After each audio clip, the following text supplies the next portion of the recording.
This is a review for Management 370, class number 2 with Dr. Turpin. Alright, so this has been my favorite class so far because now we're really getting to know the formulas, and this class was just like a puzzle, like, oh, where do I put this to get the correct answer in the equation? So since we're still in number 2, I will write out the information we already have, and then we will jump right into question number 11. As always, I will link below the questions and the questions filled in. So let's get into it. Right now, the info that we know the lambda, the mu, we found P, we found E of LQ, and then we found E WQ. So I'll just write that out real quick.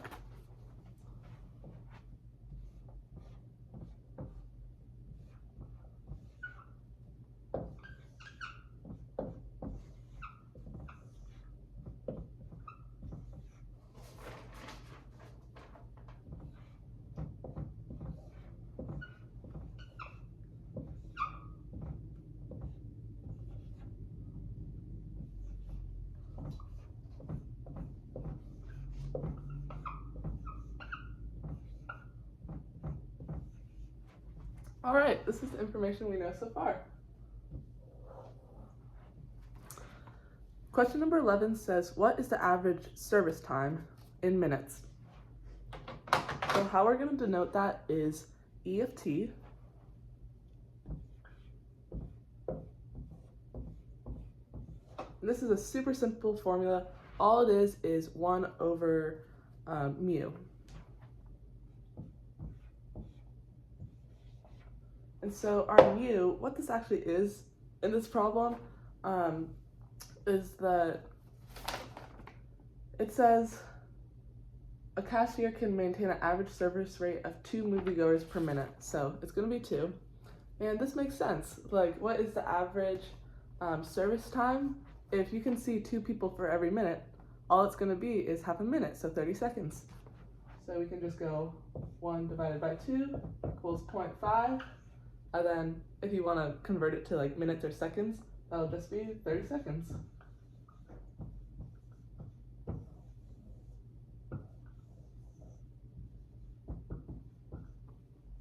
There you go, that's number 1, or 11. All right, now for number 12, it says, what is the average time in minutes that a customer spends in the system?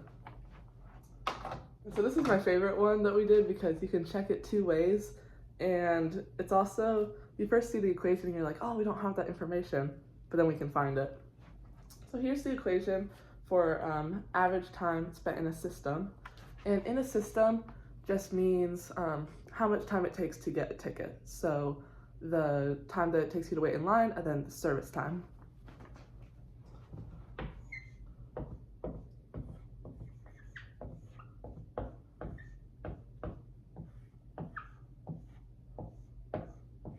So this is our formula, and as you can see, we don't have E of L, but we do have the info to find E of L. So to find E of L, all we're gonna have to do is do E of LQ plus P. So I'm just gonna sub that into our formula.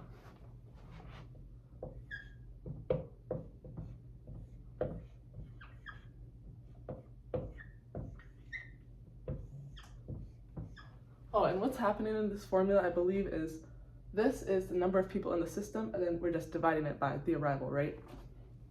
So now we can just substitute boom and boom.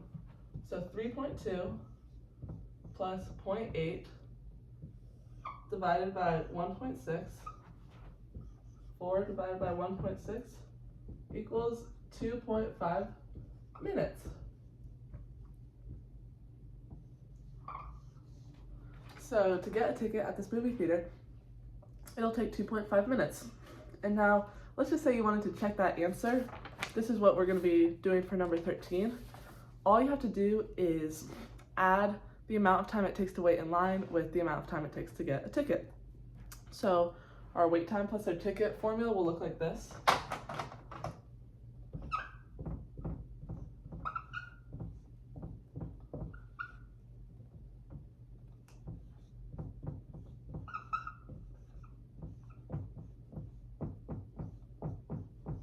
And we already have that info. Then, oh, and we just found, already here, we just found t, which was 0.5.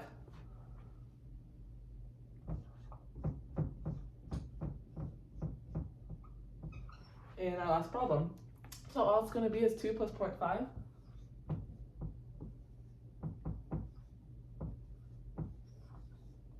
Awesome, and we got the right answer, so that's great. It's most definitely probably correct if you get the same for both. So that was number 13. It just wanted us to check to make sure number 12 was correct using this method instead. Only 2 more, that's great.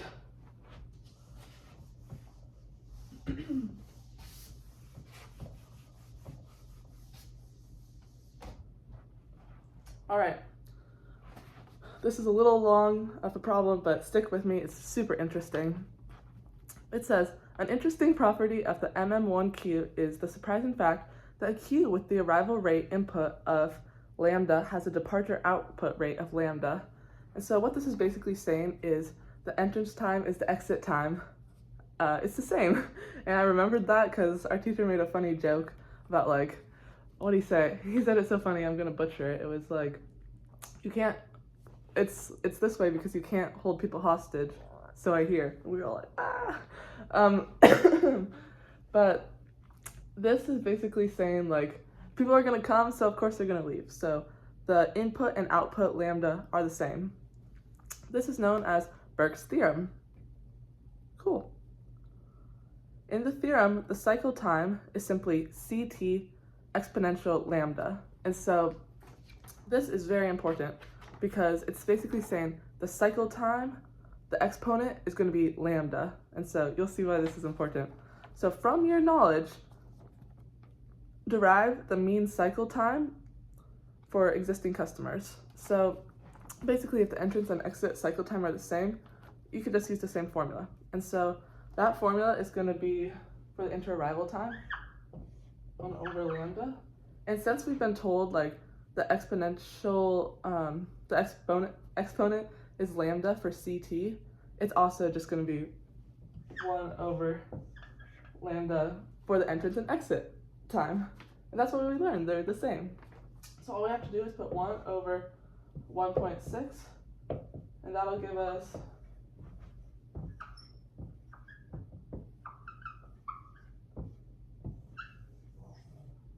0.625 minutes. There we go, 1 more.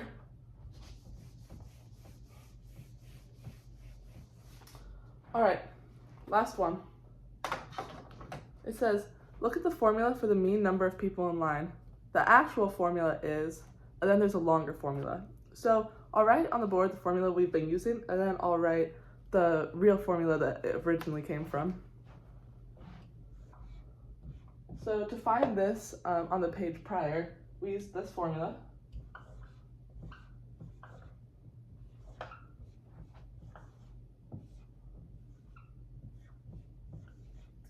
And so that's the formula we used, but the formula, like the longer version, is this.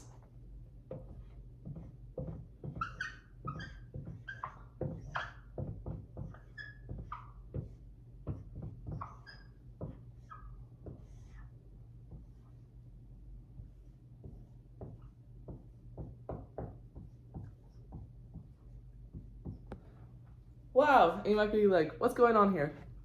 Let me give me a second.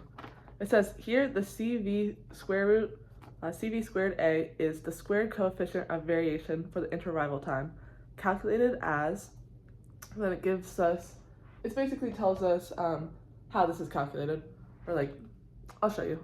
It's like another formula that will basically reduce down to this. So this question is saying, how does this formula turn into this? So let's do that right now. The info that we just learned, or I was like, oh, you'll see. I'll write it out right now. It is CV A squared equals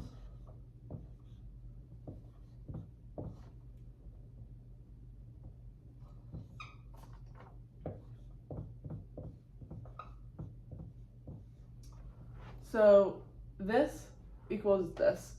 And it's the same for this, so I'll just work this out. You can imagine this as an A or a T. So this top part of the long equation is just this twice. And so the way that this basically disappears is if you look at your formula sheet, I'll start with the bottom first, you'll see that E of A equals 1 over lambda, and then there's a square, so you obviously have to bring the square. And then you'll see that the top part will also equal 1 over lambda squared. And so you can just cross all these out because you're imagining you're going like this to all sides. And so now what you have left is 1 over lambda over 1 over lambda. So that's what we have right now for CVA squared. And obviously this reduces to 1. So this will equal 1. And this equals 1. And if we know that this and this are the same, this will also reduce to 1. 1 plus 1 is 2. 2 divided by 2 is 1. 2 divided by 2 is 1.